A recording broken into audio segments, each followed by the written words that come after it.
بسم اللہ الرحمن الرحیم. السلام علیکم ورحمۃ اللہ وبرکاتہ. Welcome to another episode of آپ کی بات special podcast programme with Hazrat Maulana محمد اسماعیل ریحان صاحب. ناظرین محترم، آج کی جو مہمان شخصیت ہیں بہت خاص ہیں، اور ان کی جو پہچان ہے، جب بھی ان کا ذکر کہیں آتا ہے تو ان کے نام کے ساتھ ہی تاریخ اسلام کا جو حوالہ ہے وہ لازمی طور پر جڑ جاتا ہے، اور اس کے ایک خاکہ ہمارے ذہن میں آ جاتا ہے.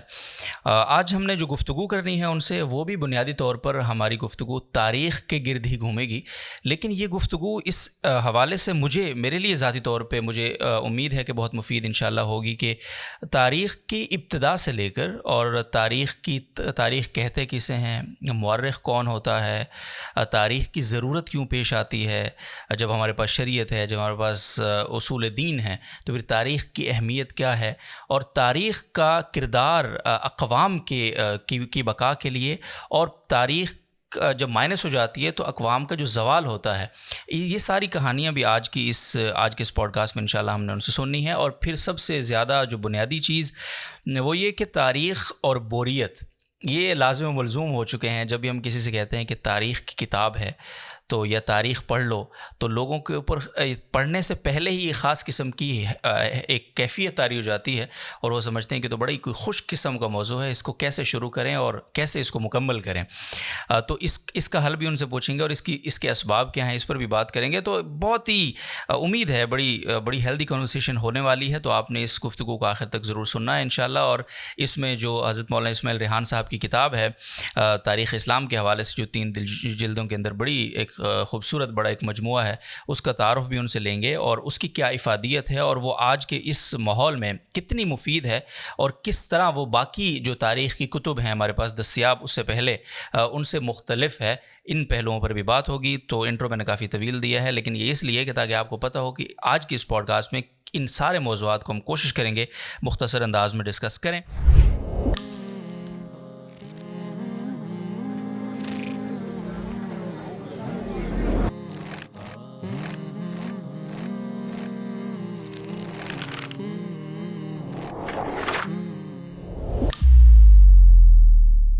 السلام علیکم ورحمۃ اللہ وبرکاتہ. وعلیکم السلام ورحمۃ اللہ وبرکاتہ. سر بہت شکریہ وقت کے لیے، اور اللہ آپ کو بھی جزائے خیر دے، آمین، آپ نے موقع دیا. جزاک اللہ. خصوصی شکریہ تو ہمیں بک فیئر کی میرے خیال انتظامیہ کا کرنا چاہیے، کہ جن کی وجہ سے آپ کراچی آ جاتے ہیں سال میں. یہ میرے خیال ہے لازمی دن ہوتے ہیں آپ کی کراچی میں موجودگی. اصل میں یہ دونوں چیزیں ایک ساتھ ہم جمع کرتے ہیں. اچھا، ایک جامعۃ الرشید میں حاضری، صحیح. یہاں جو اسباق ہوتے ہیں، لیکچرز ہوتے ہیں، اور دوسرا بک فیئر. یہ تقریباً 3 سال سے میں آ رہا ہوں. اس سے پہلے میں صرف جامعۃ الرشید میں اسباق کے لیے آتا تھا. صحیح. یہ ایک اور مدارس ہیں، جیسے ہمارا مادر علمی معہد الخلیل اسلامی. صحیح، ماشاء تو معہد الخلیل میں بھی ہمیشہ اسی طرح 3 دن 4 دن اسباق ہوتے ہیں. ماشاء اللہ. تو اس میں کئی فائدے ہوتے ہیں، ان سے ملاقاتیں بھی ہو جاتی ہیں، کچھ لوگوں کو فائدہ بھی ہو جاتا ہے، کچھ مشورے ہو جاتے ہیں، کچھ اپنے ناشر کے ساتھ اگلے منصوبہ بندی، اکابر سے ملاقاتیں، ان کی دعائیں. کیا بات ہے، ماشاء اللہ. میں حضرت شیخ الاسلام صاحب کی تقریر جب میں نے پڑھی نا آپ کی کتاب پہ، تو اس پہ ایک لفظ تھا، ایک ترکیب تھی، نوجوان فاضل، ہمارے نوجوان فاضل. تو میں آپ سے پوچھنا چاہتا ہوں، تھوڑا سا ہم ڈسکس بھی اس حوالے سے، آپ کو تعارف بھی آ جائے گا.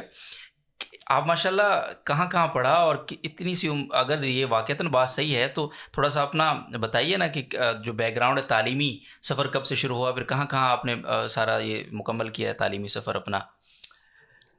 دیکھیں، نوجوان تو میں حضرت کی نگاہ میں ہوں، حضرت کی اپنی عمر، ان کا مقام اس لحاظ سے. صحیح.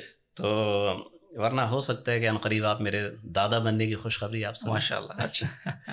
تو سن 1971 میں میری ولادت ہوئی یہیں کراچی میں. اچھا. اور میں نے 1986 میں میٹرک کیا کراچی سے، اور پھر اللہ کی طرف سے ایک تقدیر تھی، خوش قسمتی، کہ دارالعلوم کراچی میں داخل ہو گیا. اور حضرت قاری یاسین صاحب رحمۃ اللہ علیہ، شیخ القرآ، ان سے میں نے قرآن مجید حفظ کیا. اس کے بعد معہد الخلیل اسلامی سے میں نے اولا سے لے کے دور حدیث تک وہاں میں نے تعلیم حاصل کی. اور ظاہر ہے وہ حضرت شیخ مولانا یحییٰ مدنی صاحب رحمۃ اللہ علیہ، وہ ایک ولی آدمی تھے، بہت ہی عجیب شخصیت تھے. تو مجموعی طور پر 89 سے یوں سمجھیں کہ سن 2012 سال تقریباً بنتے ہیں، وہ میں حضرت کی خدمت میں نے گزارے. اس میں تعلیم بھی حاصل کی، 5 سال وہاں میں نے پڑھایا بھی. ٹھیک ہے. اس کے ساتھ صحافت سے یا ادب سے، لکھنے لکھانے سے، پڑھنے سے مجھے بچپن سے دلچسپی تھی. تو وہ لکھنا لکھانا پھر یہ ضرب مومن میں کالم نگاری کا سبب بن گیا. پھر استاد صاحب نے مجھے مستقل دعوت دے دی کہ آپ تشریف لیں، تو میں روزنامہ اسلام سے وابستہ ہو گیا. اور روزنامہ اسلام کے جامعۃ الرشید کا پھر مستقل سے چنانچہ یہاں پھر مجھے اسباق دے دیے گئے. صحیح. اور وہ اسباق تاریخ اسلام اور الغز الفکری 2013 تک میں پڑھاتا رہا. ماشاء اللہ. پھر اس کے بعد چونکہ دیہاتی علاقوں میں تعلیم، یہ بھی میرا ایک خواب تھا کہ وہاں تعلیمی منصوبے ہوں، تعلیم آگے بڑھے. تو 2013 میں پھر چلا گیا حسن ابدال کے قریب، ہمارا آبائی علاقہ ہے، گاؤں ہے، دیہات ہیں، وہاں کام شروع کر دیا. اور تصنیفی کام وہ ساتھ ساتھ چل ہی رہا تھا، وہ ابھی بھی چل رہا ہے. ماشاء اللہ، جزاک اللہ. تو ابھی تو آپ وہیں اپنے آبائی علاقے میں ہی مقیم ہیں؟ جی. ٹھیک ہے، بہت شکریہ. آتے ہیں اپنے موضوع کی طرف، جو آج ہمارا خاص موضوع ہے اس پوڈ کاسٹ کا. پہلا سوال میرا وہی ہے کہ تاریخ، ہر بندہ بول دیتا ہے تاریخ تاریخ. جی. مولانا اسماعیل ریحان صاحب کیسے بیان کریں گے تاریخ ہوتی کیا ہے؟ تاریخ کے لیے ایک مفکر کا بڑا اچھا اس کا فقرہ ہے، اسی کو میں دہرانا چاہوں گا کہ تاریخ قوموں کے حافظے کا نام ہے. جس طریقے سے ایک شخص کا حافظہ غائب ہو جائے تو وہ دوست و دشمن کی تمیز کھو بیٹھتا ہے. بلکہ ہو سکتا ہے کہ دشمن اسے یقین دلا دے میں تمہارا دوست ہوں، اور دوست وہ اسے یقین نہ دلا سکے، تو اس کے سارے معاملات الٹ پلٹ ہو جائیں گے، نقصان اٹھائے گا. تو جب ایک قوم کو اپنی تاریخ معلوم ہوتی ہے تو اس کی سیاست، اس کا ادب، اس کی معاشرت، یہ سب چیزیں صحیح سمت میں آگے بڑھتی ہیں. اس کے برخلاف ہر چیز اپنی جگہ سے ہٹ جاتی ہے. صحیح. یہ ہماری تاریخ اور اس کی ضرورت. ٹھیک ہے.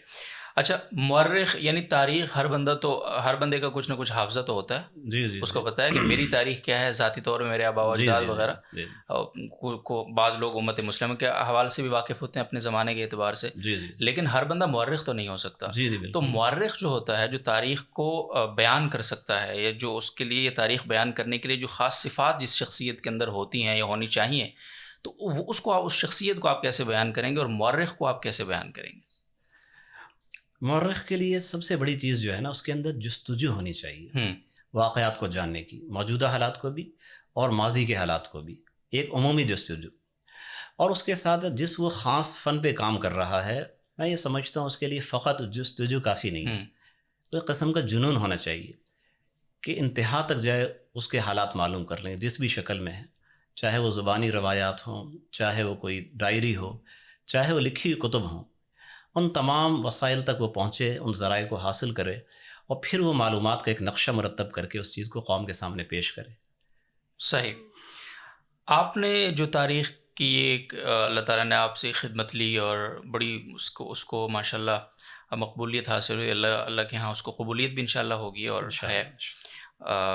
آپ نے اس کے لیے کتنی محنت کی؟ کیونکہ میں آپ کا پڑھ رہا تھا، اسی کچھ آپ نے جو تعارف لکھا اس میں کہ جب میں اس حوالے سے سوچ رہا تھا مسلسل سوچتے سوچتے 2 اور کتابوں پہ بھی کام ہو رہا تھا. ایک جلال الدین رومی اور جلال الدین خارزم شاہ، اور ایک اور صلاح الدین ایوبی، ان 2 کتابوں پہ. تو آپ تھرو آؤٹ تصنیف سے جڑے بھی ہوئے تھے، اور ادھر سے اس تاریخ جیسی بھاری ذمہ داری کو بھی آپ سوچ رہے تھے کہ کوئی اور ادا کر دے، چلو میں نہ صحیح، تو سوچ تو آپ رہے تھے. تو آپ نے اس کے لیے کتنی محنت کی، کتنے سال محنت کی، کتنی کتابوں کا مطالعہ کیا، اور کتنا اس کے لیے آپ کو پاپڑ بیلنے پڑے؟ تھوڑا سا اس سفر کو بیان کریں. ہاں، اس چیز کو کسی حتمی فگر میں بیان نہیں کر سکوں گا. صحیح. لیکن یہ ہے کہ جتنا ممکن ہوا میں نے کیا. میں تھوڑی سی آپ کے سوال میں وہ بات نہیں ہے، لیکن میں اس کو بیان کرنا چاہوں گا. شروع بات کہاں سے ہوئی؟ یہاں جامعۃ الرشید میں تاریخ اسلام میں پڑھاتا تھا. پڑھانے کے دوران مجھے خود کئی جگہ پر یعنی پریشانی پیش آ جاتی تھی، دقت پیش آ جاتی تھی. ہماری اردو کی جو تاریخیں خاص طور پہ وہ بڑی ناقص ہیں، اور ان کے اندر روایات کو، اور خاص طور پہ صحابہ کی تاریخ اور روایات کو تحقیق کا درجہ وہاں سے نہیں گزارا گیا.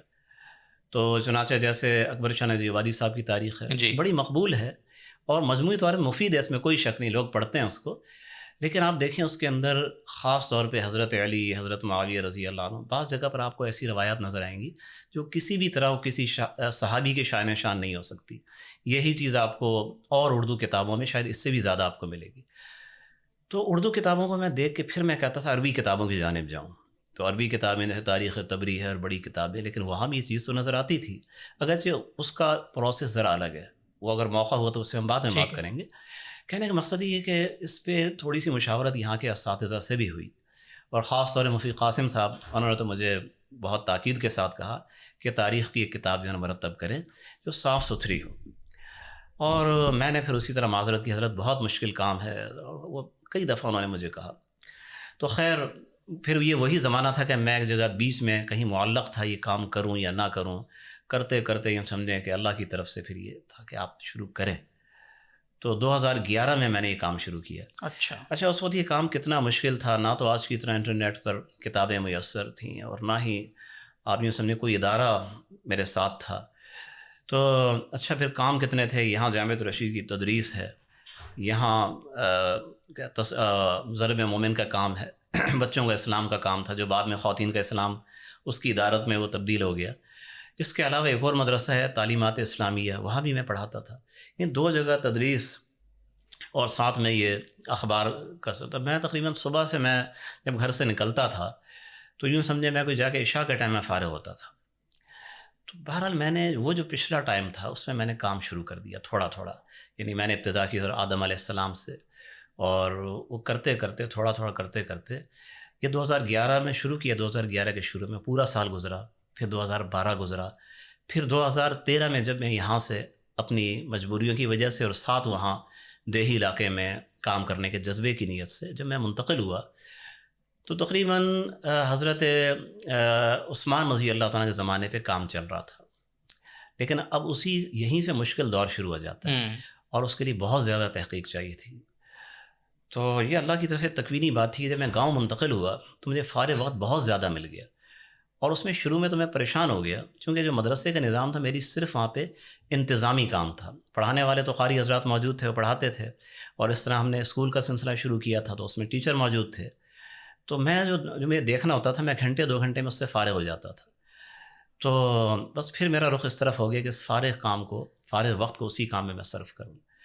تو میں بالکل آپ کو صحیح فگر تو نہیں بتا سکتا، لیکن میرا خیال ہے کہ میں نے تقریباً 2018 تک 17 تک جو میں نے ٹائم لگایا ہے، شاید یومیہ 15-16 گھنٹے بن جاتے تھے، یہ سوائے آرام کرنے کے اور سوائے نماز اور ضروری کوئی ذکر تلاوت اسے چھوڑ کے، باقی اور پھر تھوڑا سا آپ مدرسے کا آپ کہہ لیں، باقی سارا ٹائم اس میں لگتا تھا۔ خاص طور پہ جب میں مغرب کے بعد بیٹھتا تھا تو عشاء کی نماز کے لیے اٹھا، پھر بیٹھا، بیچ میں کئی بار کھانا ساتھ میں آ کے ٹھنڈا ہو جاتا تھا، چائے تو بار بار ٹھنڈی ہوتی رہتی، ابھی بھی وہ تو وہی حال ہے۔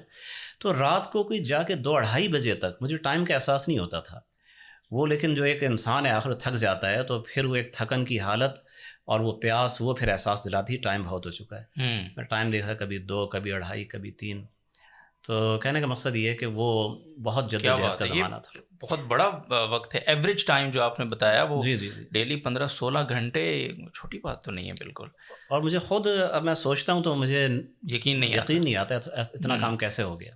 اچھا، مجھے یہ جو آپ نے بات کی کچھ تاریخ کی کتب کے حوالے سے، تشنگی کے حوالے سے، اس پر مجھے ایک کاؤنٹر سوال کرنا ہے، بٹ اس سے پہلے میں یہ کہ ایک مولانا اسماعیل ریحان صاحب ہیں کہ وہ اتنا عرصہ یعنی 2011 سے 18 یا 13 سے 18 کا جو 13 سے 18 17 4 سال 4 سال یومیہ 15-16 گھنٹے وہ دے رہے ہیں تاریخ کو مرتب کرنے میں، اور اس میں پھر طے یہاں لوگوں کو تاریخ پڑھنے کے 1 گھنٹے کے اندر اندر جمائیں آنا شروع ہو جاتی ہیں، ایسے بورنگ ہونا شروع ہو جاتی ہے۔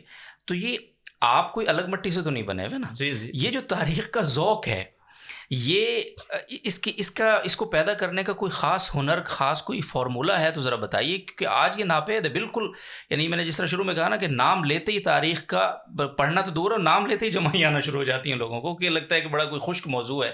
تو آپ نے اس خشک موضوع کو 16 گھنٹے ایک دن میں کیسے دے دیے؟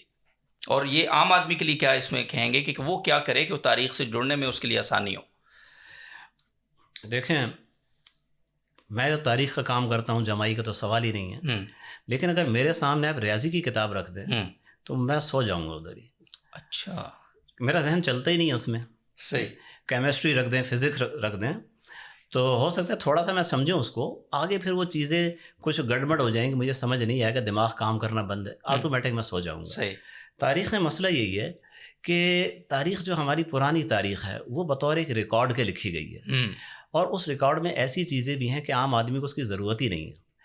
وہ تھوڑا سا پڑھتا ہے جو ضرورت کی چیز سے، جب گزر کے آگے جاتا ہے وہ تفصیلات اس کے بالکل مطلب کی نہیں ہوتی. اس کے اندر جو ایک سمجھے الارم لگا ہوا ہے، ایک سینسر لگا ہوا ہے، اس کو بتا رہا ہوتا ہے بھائی تیرے کام کی چیز نہیں ہے. اس بادشاہ کی اتنی بیٹیاں تھیں، اتنے بیٹے تھے، ان بیٹوں کی کہاں کہاں شادیاں ہوئیں، کتنی اولادیں ہوئیں، اس کو اس سے کوئی مطلب نہیں ہے، تو بوریت محسوس کرتا ہے، اور پھر جمائی آنا لازم ہے.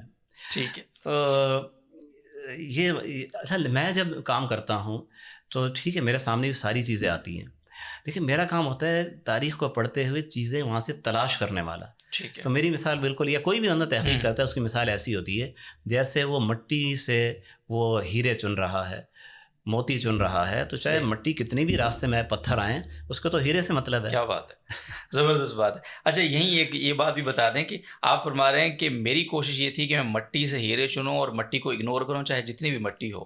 پھر بھی آپ نے 3 جلدیں لکھی ہیں، اور جو اکبر شاہ نجیب آبادی کی تاریخ ہے اس کی 2 جلدیں ہیں، تو وہ تو آپ سے بازی نہیں لے گئے اس معاملے میں، انہوں نے اور مختصر کیا، 1 جلد کم ہے آپ سے. میری 5 جلدیں آ چکی ہیں. اچھا 5 جلدیں آ چکی ہیں، چھٹی ابھی میں نے 3 جب میں نے لی تو اس وقت 3 تھی شروع میں میرے خیال. اچھا تو اچھا دیکھیں، ایک تو اس میں دلچسپ بات یہ ہے کہ یہ تاریخ جو ابھی 6 جلدوں میں آئے گی، چھٹی پر انشاءاللہ کام ہوگا، یہ بھی میں نے اختصار کر کے لکھا ہے. اصل میں ہم اپنی تاریخ کو جانتے نہیں ہیں، ہماری تاریخ ضرورت سے زیادہ اسٹرانگ ہے، ضرورت سے بھی زیادہ دلچسپ ہے. اگر ہم دیکھیں نا کہ جیسے ہمارے ہندو ہیں، ان کے اپنے تاریخی ماخذ ہیں. مثال میں مہا بھارت ہے. اب مہا بھارت کو آپ پڑھنا شروع کرتے ہیں تو ایک تو ہے ہی بہت طویل، حد سے زیادہ، اس میں بیچ میں لمبے لمبے ان کے خطبے ہیں، آپس کی باتیں ہیں، ضرورت سے بھی زیادہ طویل. وہاں تو بوریت ہونا لازم ہی لازم ہے.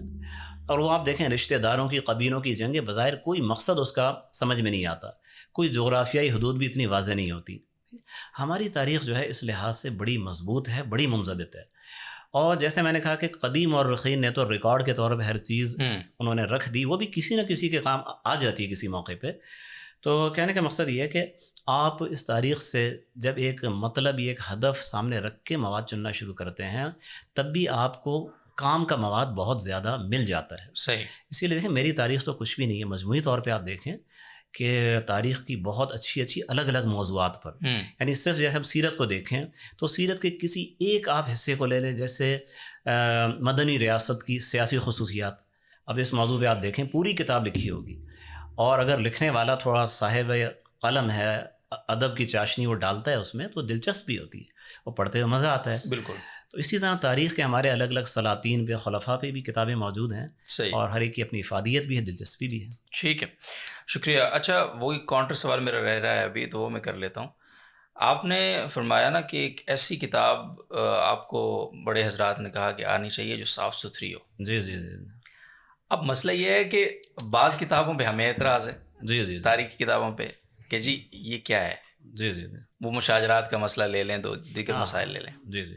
لیکن بعض حضرات کو آپ پر اتنا اعتراض ہے کہ انہوں نے آپ کی کتاب کے مقابلے میں اس کے رد پہ کتابیں لکھ دیں. جی جی. یعنی ان کو اتنا، اور بعض حضرات نے تو یہاں تک کہہ دیا کہ ہمیں اپنی وہ پہلے انہوں نے کچھ اس کی تعریف میں الفاظ کہے، پھر انہوں نے وہ الفاظ تک واپس لیے.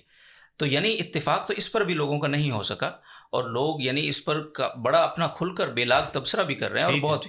تو اس حوالے سے تھوڑا سا بتائیں کہ پھر اس پہ آپ کا کیا تبصرہ ہوگا، کہ کیسے اس کو آپ کہیں گے کہ یہ اب میں نے جو کام کیا ہے یہ کافی ہے، شافی ہے اور تسلی بخش ہے. دیکھیں اس میں جو اختلاف رائے جو حضرات کر رہے ہیں، اس چیز کا تعلق بذات خود تاریخ کے ساتھ نہیں ہے. صحیح. اس چیز کا تعلق عقیدے کے ساتھ ہے. تو ہماری کوشش تو یہ تھی اور ہے اور رہے گی انشاءاللہ کہ ہم جو بھی کام کریں وہ جمہور اہل سنت کے مسلک کے مطابق. ٹھیک ہے. اور جمہور کی بات ہم کیوں کرتے ہیں؟ تاکہ امت کی اجتماعیت برقرار رہے. اور تحقیق میں نے جتنی بھی کی ہے الحمدللہ جمہور کی موافقت کے اندر آئی ہے، تو میں تو اسی کا مکلف تھا. صحیح.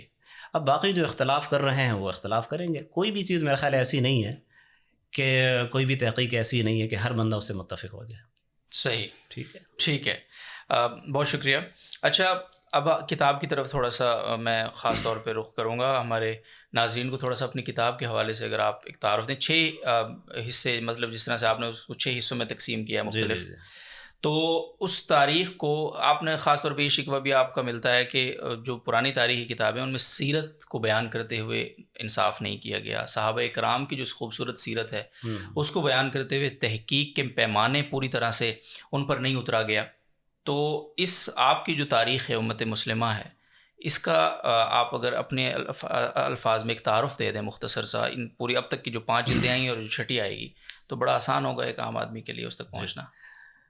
اس میں دیکھیں جو میں نے یعنی جس بنیاد پہ کام شروع کیا تھا نا, اس میں یہ تھا کہ سیرت میں یہ دیکھ رہا تھا کہ کئی جگہ پر حدیث و سیرت ٹکرا رہی ہے. یعنی صحیح حدیث میں یعنی بخاری شریف میں یا مسلم میں واقع ایک طرح بیان ہوا ہے, اور سیرت میں ابن اسحاق کی روایت ہے یا کسی اور کی روایت ہے, ضعیف روایت ہے, وہ اس سے ٹکرا رہی ہے. مثال کے طور پر اب ہجرت مدینہ کا جو واقعہ ہے, یہ ابن ہشام کی ابن اسحاق کی سیرت میں یہ رات کا واقعہ بیان ہوا ہے. صحیح. اور سب لوگ اس کو رات کا واقعہ ہی بیان کرتے ہیں کیونکہ عام طور پہ سیرت نگار وہیں سے لے رہے ہیں. لیکن بخاری شریف میں آپ دیکھیں گے تو واضح ہے کہ اس ہجرت دن کے وقت ہوئی تھی. تو ہمارے علماء کا اسلاف کا ہمیشہ یہ اصول رہا ہے کہ اگر ایک صحیح روایت ایک ضعیف روایت سے ٹکراتی ہے تو صحیح روایت کو ترجیح ہوگی. یعنی احکام کے اندر ہم یہ پڑھتے ہی رہتے ہیں بحث فقہ ہدایہ وغیرہ میں, تو یہ لازمی نتیجہ ہے کہ یہاں پر ہمیں صحیح روایت کو لینا چاہیے. جس نے ضعیف روایت کی ہم اس کو کوئی اعتراض نہیں کر رہے, لیکن ہم منہج کے لحاظ سے کہتے ہیں کہ بہتر راستہ یہ ہے. تو سیرت کے اندر بھی ہم نے اسی طرح کام کیا ہے. لیکن میں یہ کہتا ہوں کہ ہمارے جو ابھی تاریخ امت مسلم کا سیرت کا کام یہ بہت مختصر ہے. صحیح. ہمیں آگے تاریخ تک پہنچنا تھا. اگر ہم سیرت کو مثال کے طور پر 700-800 صفحات پہ لے جاتے تو لازمی تھا کہ اگلا کام بھی پھر بہت زیادہ بڑھ جاتا. تو اس پہ کام کی مزید ضرورت ہے. اچھا ایسا نہیں کہ کام نہیں, یہ بہت سے عرب علماء نے صحیح سیرت نبویہ اور صحیح روایت پہ کافی کام کیا ہوا الحمدللہ. اچھا اب آتا ہے صحابہ کرام کے دور کا مسئلہ. اب صحابہ کرام کے بارے میں مسئلہ یہ ہے کہ صحابہ کرام کو عام شخصیات کی طرح نہیں دیکھا جا سکتا. جی. اور ٹھیک ہے ایک بادشاہ ہے, اس کے بارے میں کہا جائے کہ جناب اس نے یہ غلطی کی, یہ نقصان کیا, یہ قومی کوئی خیانت کی, جرم کیا, تو وہاں ایک ضعیف روایت آپ قبول کر لیتے ہیں, آپ کے ایمان میں کوئی اثر نہیں پڑتا. ایک سیاست دان ہے, آپ اس کے حامی ہیں, اس کے مخالف ہیں, اس کے حق میں کسی بات پہ آپ مبالغہ کر جاتے ہیں یا اس کے خلاف کسی بات پہ یقین کرتے ہیں, آپ کے ایمان کا تو مسئلہ نہیں ہے نا. لیکن صحابہ کرام کے بارے میں ہمیں گری پڑی بات پر جس کو نقل کرنے والی روایت وہ بھی بذات خود ضعیف ہے, اگر کوئی بندہ یقین کر لیتا ہے تو بتائیں یہ تو بڑی بے انصافی کی بات. تو اس لیے ہم نے اس میں جو مدار رکھا ہے منہج اپنے اکابر سے مشورے کے ساتھ اور اپنے اسلاف کے منہج کے مطابق, وہ یہ کہ کسی صحابی کے بارے میں اگر کسی ضعیف روایت میں کوئی طعن ہے تو ہم اس روایت کو قبول نہیں کریں گے. صحیح. ہم ایسا بھی نہیں کریں گے کہ کسی نے اگر وہ ضعیف روایت جو پرانے علماء میں کی نقل کر دی تو ہم ان سے جناب لڑ پڑیں گے, ان کے اوپر جناب منافق اور فلاں فلاں کے, اس کی ضرورت نہیں ہے. ہم اسے قبول اپنی کتاب میں اس کو جگہ نہیں دیں گے. ٹھیک ہے. اور اگر وہ روایت مشہور ہو چکی ہے کسی وجہ سے تو ہم نشاندہی کر دیں گے بھائی یہ روایت قابل اعتماد نہیں ہے. اچھا. تو یہ پوری کتاب میں آپ دیکھیں انشاءاللہ کسی بھی صحابی کے بارے میں آپ کو اس کے خلاف انشاءاللہ نہیں ملے گا. ماشاءاللہ. تو اس سے پتہ ہے کیا ہوا, اس سے ہماری جتنی کتابیں ہیں تاریخ کی, چاہے وہ جدید ہے یا قدیم ہے, حتیٰ کہ تاریخ طبری جو سب سے قدیم یا جسے آپ کہتے ہیں کہ ایک ام التاریخ کہا جاتا ہے, اس میں سے بھی ہم نے کوئی ایسی روایت نہیں لی کہ جہاں کسی صحابی کے خلاف کوئی ایسی بات نظر آتی ہے اور مورخین نے صرف یہ دیکھ کے قبول کیا طبری میں ہے یا البدایہ والنہایہ میں ہے, ہم نے اس کو جگہ نہیں دی بلکہ کوشش کی رد. اس کی چھوٹی سی مثال آپ کو دے دوں گا. جی پلیز پلیز.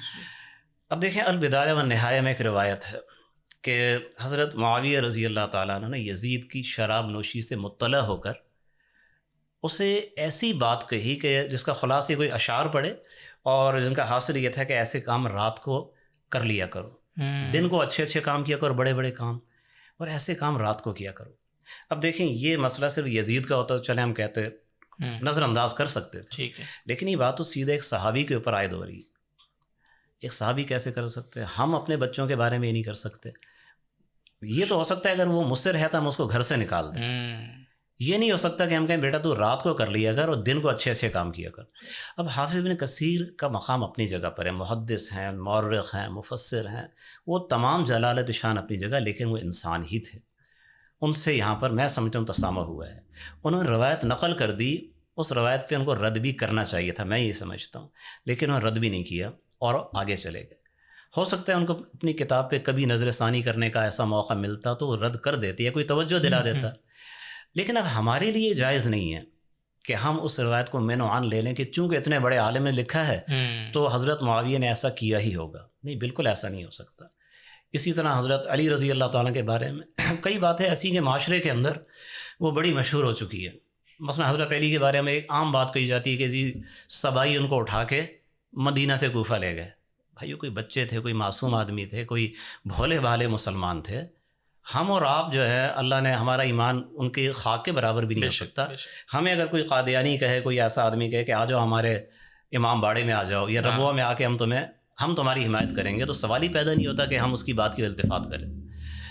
تو آپ ان روایات کو جب دیکھتے ہیں، تحقیق کرتے ہیں، تو روایات ضعیف بلکہ شدید ضعیف شمار ہوتی ہیں. صحیح.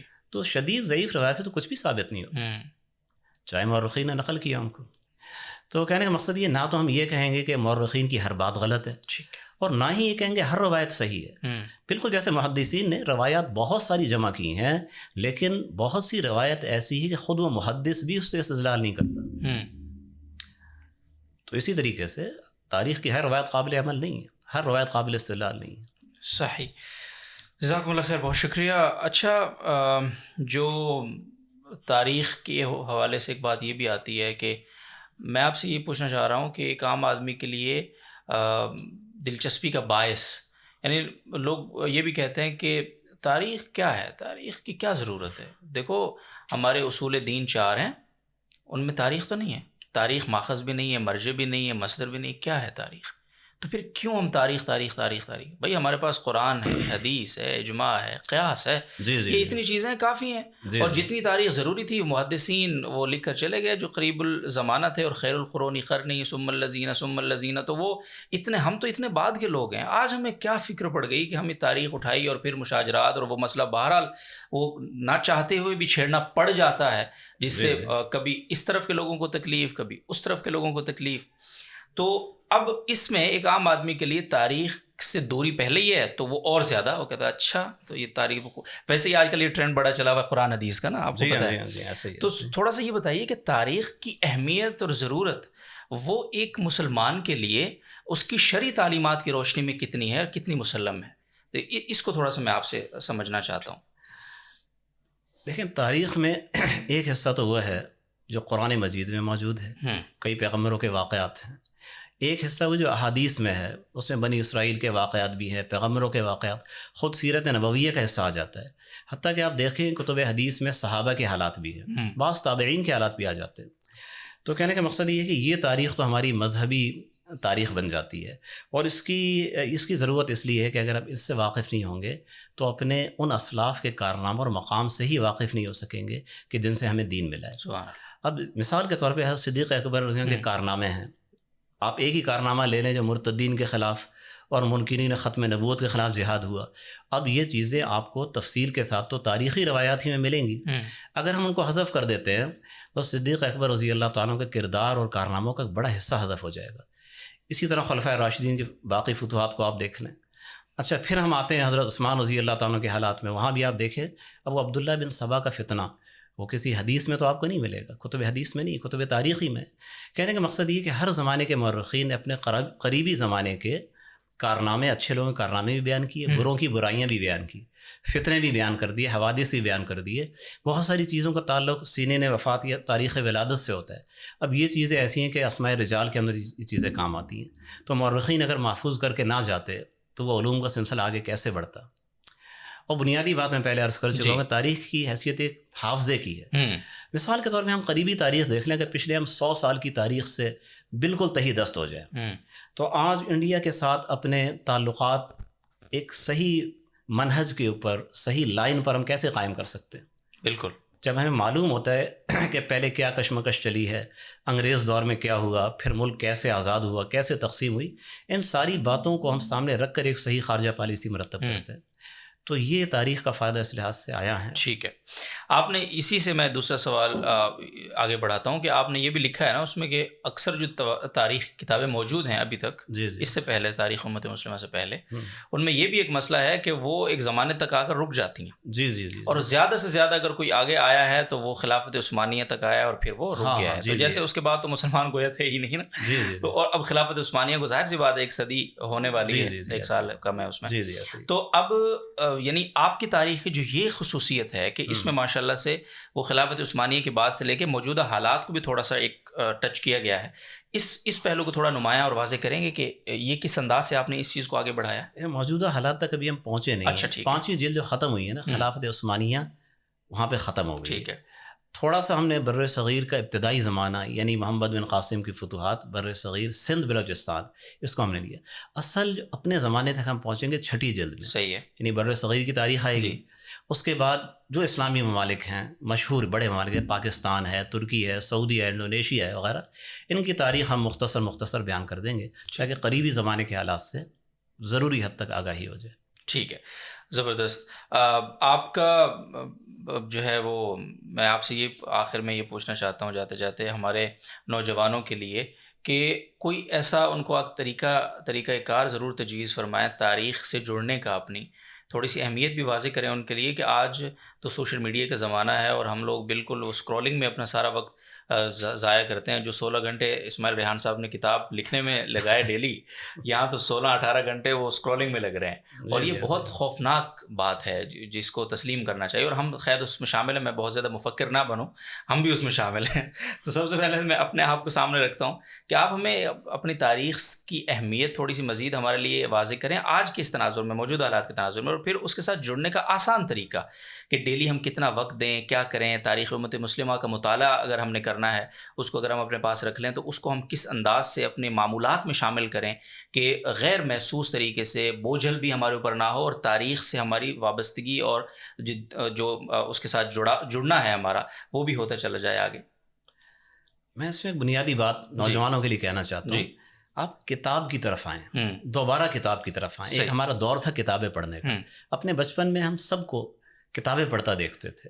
جیسے آپ نے کہا اب تو یہ دور آ گیا کہ ہم ٹچ موبائل کے اوپر ہیں اور ٹائم کا پتہ ہی نہیں چلتا. اچھا, میں نے آپ سے ذکر کیا 2017 تک کا ذکر کیا تھا, میں نے اس سے آگے کا ذکر کیوں نہیں کیا؟ اچھا, اس کی وجہ کیا تھی؟ 2018 میں میرے پاس اسمارٹ فون آیا. اگرچہ میں ضروری ٹائم ہی اس کو دیتا تھا, لیکن جناب وہ فیس بک بھی تھی اور یہ بھی تھا, تو جناب مجھے احساس ہونے لگا کہ میرے کام کے اندر رکاوٹ آ رہی ہے. لیکن اب کیا کروں, اب تعلقات بڑھتے جا رہے ہیں اور مجھے گروپوں میں لیا جا رہا ہے. بہت کڑا فیصلہ کر کے پچھلے سال میں نے سب کچھ ختم کر دیا اور ایک لحاظ سے میں سادہ موبائل پر ہی دوبارہ آ گیا. اگرچہ ٹچ موبائل ہے میرے پاس, لیکن میں نے تقریباً تمام چیزوں کو چھوڑ دیا ہے. تو جو رابطے میں جس نے کرنا ہوتا ہے کسی نہ کسی طرح کر ہی لیتا ہے. میں چاہتا ہوں کہ میرا ٹائم زیادہ سے زیادہ اپنے کام پہ لگے. تو دیکھیں, ہم نے تو اپنا ٹائم ایک لحاظ سے تقریباً گزار ہی لیا ہے. اب نوجوانوں کا وقت ہے جد و جہد کا. تو میں کہا کتاب کی طرف واپس آئیں. جب کتاب کی طرف واپس آئیں گے پھر تاریخ کی طرف بھی آ ہی جائیں گے آپ. ابھی ہم تاریخ کو بھی کسی کو دلچسپی ہے نا, تو وہ یوٹیوب چینل دیکھ رہا ہے یا فیس بک دیکھ رہا ہے. آپ وہاں پہ ایک بات کو پوری طرح تحقیق کر ہی نہیں سکتے, یہ بات صحیح کہہ رہا ہے یا غلط کہہ رہا ہے, یہ کوئی ایک احقاق حق کر رہا ہے, پروپیگنڈا کر رہا ہے. آپ وہاں پہ دلائل آپ کیسے دیں گے؟ مجھے ایک ساتھی نے کہا کہ بھی ایسا کیا جائے کہ یوٹیوب چینل ایسے بنائے جائیں کہ جس کے اندر عبارتیں ہوں اور اس میں نیچے حوالے ہوں. میں نے کہا وہ چیز تو کتاب میں آسان ہے.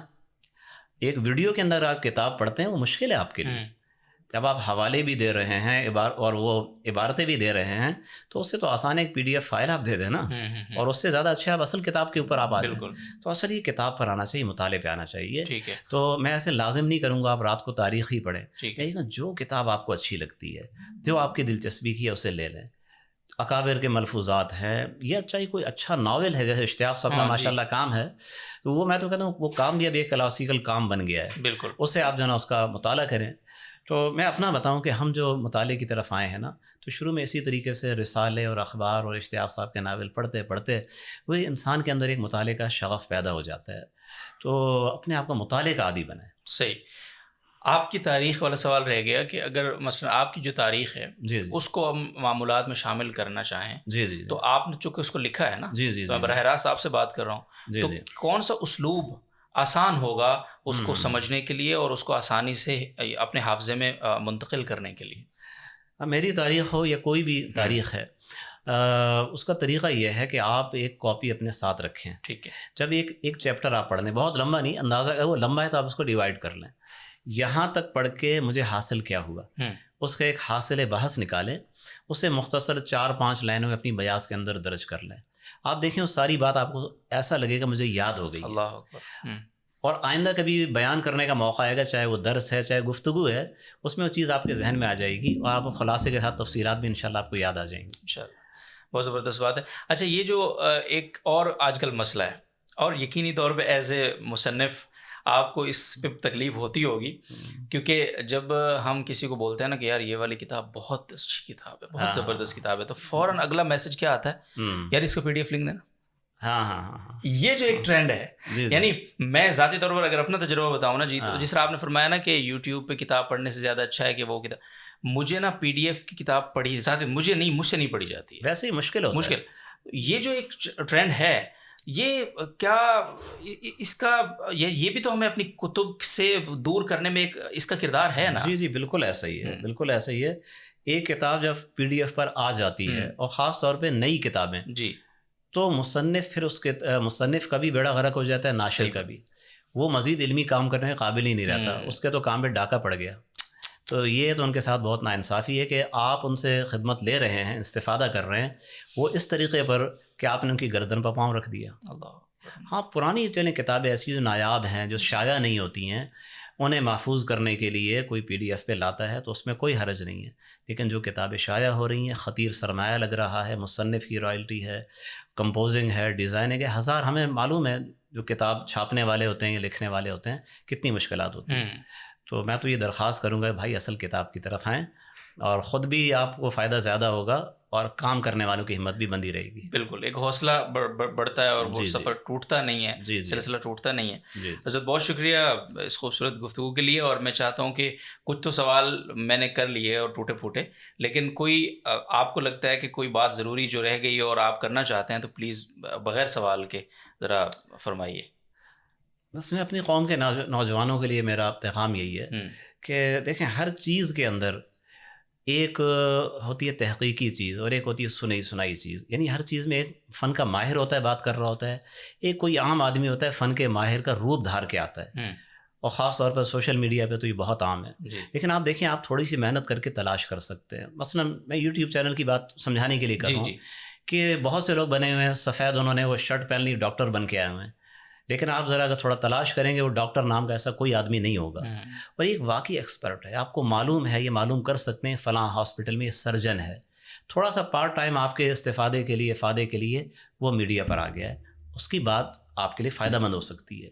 تو اسی طریقے سے اب تاریخ کا موضوع ہے، اسی طریقے سے فقہ کا موضوع ہے، حدیث کا موضوع ہے، اس میں آپ محققین کی طرف آئیں اور جو محققین کا روپ دھار کے جو لوگ کام کر رہے ہیں تو ان سے بچنے کی کوشش کریں. کیا بات ہے، لاکھوں کروڑوں کی بات کر دی آخر میں آپ نے، جزاک اللہ خیر، بہت شکریہ.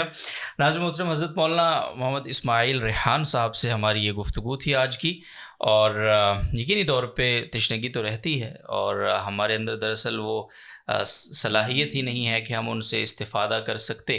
لیکن جو ٹوٹے پھوٹے سوالات تھے، ذاتی طور پہ مجھے محسوس ہوتا تھا کہ جن کے جواب لینا ہے وہ میں نے رکھ دیے. آپ کا فیڈ بیک بتائے گا کہ ہمیں مزید ان سے کیا پوچھنا چاہیے. تو اگرچہ ٹچ موبائل وہ استعمال نہیں کرتے، لیکن ٹیکسٹ میسج میں ان کو ہم وہ فیڈ بیک دے سکتے ہیں، ان سے جواب لے سکتے ہیں، آپ تک پہنچا سکتے ہیں. اور دوبارہ اگلی جو ہماری انشاءاللہ ملاقات ہوگی تو اس میں مزید ان سوالات کی روشنی میں بھی ان سے کچھ گفتگو کریں گے. تب تک انشاءاللہ وہ 6ٹھی جلد جو ہے وہ بھی امید ہے آ جائے گی، تو مکمل یہ سیٹ ہو جائے گا کتابوں کا. اور آخر میں درخواست بھی کہ اگر آپ یہ تاریخ امت مسلمہ اگر آپ ابھی تک آپ نے نہیں لی ہے تو براہ کرم اس کو جلد از جلد آپ لیجئے. اور ہم یہاں آپ کو ایڈریس بھی انشاءاللہ ڈسکرپشن میں دے دیں گے، جو ادارۃ النور غالباً اس کو پبلش کر رہا ہے کراچی کا، اور بہت ہی زبردست انداز میں بڑی بہترین طباعت ہے یہ. تو آپ ضرور اس کو خریدیے، اپنے پاس رکھیے، اور کچھ جو ہے نا رکھنے کی برکات بھی ہوتی ہیں، وہ اس سے کچھ جو فیض ویسے رکھے رکھے دور دور سے آ جائے گا آپ کو انشاءاللہ، ذوق پیدا ہو جائے گا. تو تاریخ سے نہیں جڑیں گے تو پھر مسئلہ خراب ہے، پھر ہم بالکل ہی کورے ہو جائیں گے اور ہمیں یہی پتہ نہیں ہوگا کہ ہمارے ہم سے پہلے یعنی امیجیٹ پہلے کے حالات کیا تھے، اس سے پہلے کے حالات کیا تھے، اور جو اصل ہماری میراث ہے اور حضور علیہ الصلوۃ والسلام کا زمانہ، پھر خلفائے راشدین اور پھر تابعین تبع تابعین، اور وہ جو ایک ہماری جو میراث ہے مسلمان ہے کی حیثیت سے، وہ ہم سے اوجھل ہو جائے گی بالکل. تو اس دھندلاہٹ کو دور کرنے کے لیے یہ کتاب بہت مفید اور معاون انشاءاللہ ثابت ہوگی. اللہ تعالیٰ سے دعا ہے کہ وہ ہمیں سمجھنے کی اور موجودہ حالات کے چیلنجز کو سمجھ کر ان کا مقابلہ کرنے کی جو طاقت، توفیق اور ہمت ہے وہ عطا کرے. تو بہرحال آپ اجازت دیں گے اور فیڈ بیک دیں گے اپنا کمنٹس بار میں. تب تک کے لیے آپ سے ملاقات سے اجازت چاہیں گے اور اللہ حافظ کہیں گے آپ کو. تو انشاءاللہ ملاقات ہوتی ہے اگلے پوڈ کاسٹ میں، تب تک کے لیے اللہ حافظ.